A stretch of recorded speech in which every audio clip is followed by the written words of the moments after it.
சிம்மராசிக்கு இந்த குரு பயிற்சி எப்படி இருக்கும்னு பார்த்தீங்கன்னா, கொஞ்சம் ஒரு விதமான தடங்கள், ஒரு விதமான விரயத்தை கொடுக்கக்கூடிய தன்மையாக இருக்கும்.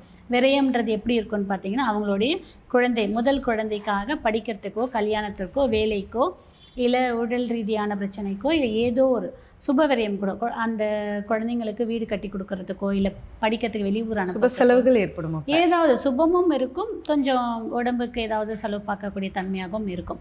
ஆனால் விரயம்ன்றது கண்டிப்பாக இருப்பதற்கான வாய்ப்புகள் ரொம்ப ஜாஸ்தி இருக்குது.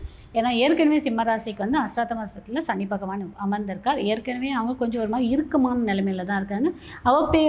அவப்பேர் நிறைய ஃபேஸ் பண்ணக்கூடிய தன்மையில் தான் சிம்மராசி இருக்காங்க.